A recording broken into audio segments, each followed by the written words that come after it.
तो गुरु, अगर तुमने आज का एपिसोड देखा है तो तुम्हें पता ही होगा मायरा के ऊपर में जो मेहर का मौत का इल्जाम लग जाता है तो यहाँ से उसकी लाइफ पूरी तरीके से चेंज हो जाती है। हालांकि ये स्टोरी कॉम्प्लिकेटेड तब बन जाती है जब अभीरा इसका केस अपने हाथ में ले लेती है और यहीं से काफी सारी चीजें प्रोस्क्रिप्ट करने लगती है, क्योंकि स्टार्टिंग से ही जहाँ मायरा की जान खतरे में होती है क्योंकि मेहर उसके ऊपर हमला करने वाली है और मुक्ति भी साथ भी है, तो कहीं ना कहीं मुक्ति और मायरा फंस चुकी होती है। और हालांकि यहाँ मुक्ति को बचाने के लिए मायरा खुद ब खुद मेहर के सामने आ जाते हैं, लेकिन जैसे ही मेहर इसके ऊपर हमला करती है ये हट जाते पीछे और सीढ़ियों से गिरने के बाद में मेहर की मौत हो जाती है। हालांकि उसका डैड आकर के पुलिस वालों को ये झूठा बात बता देता है कि ये सारी चीजें मायरा नहीं किया है, और कुछ कॉलेज वाले होते हैं जो स्टेटमेंट दे भी दे। अब पुलिस वाले के पास में कोई दूसरा ऑप्शन ही नहीं होता है, वो मायरा को पकड़ लेते हैं, अरेस्ट कर लिया जाता है। अब हालांकि इससे छानबीन होती है, पूछताछ होती है और कहीं ना कहीं अरमान कोशिश करता है कि मायरा के ऊपर में ज्यादा दबाव न बना जाए क्योंकि इसे सारी सच्चाई पता होती है, तो ये कोशिश करता है कि ये इसका केस लड़े, लेकिन खुद ब खुद ये उस केस के लिए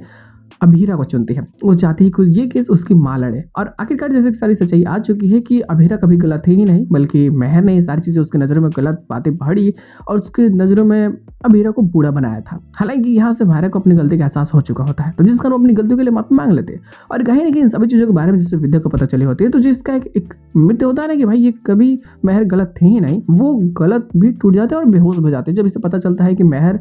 मारना चाहती थी मायरा को, और हालांकि मायरा खुद को बचाने चक्कर में मेहर की मौत हो चुकी है। हालांकि ये सारी चीजें स्टोरी कॉम्प्लिकेटेड बना रही होती है, लेकिन कहीं ना कहीं जो मेहर का डैड होता है वो षड्यंत्र रचना स्टार्ट कर देता है ताकि वो मायरा को भी जैसे उसकी बेटी के साथ हो वो इसके साथ करवा सके। हालांकि इसको कैसे अब अरमान बचाएगा और कैसे मायरा की जान को बचा करके ये इनके भी किए हुए कर्मों की सजा दिलाएगा, चीजें काफी बेहतरीन और काफी मजेदार होने वाले हैं।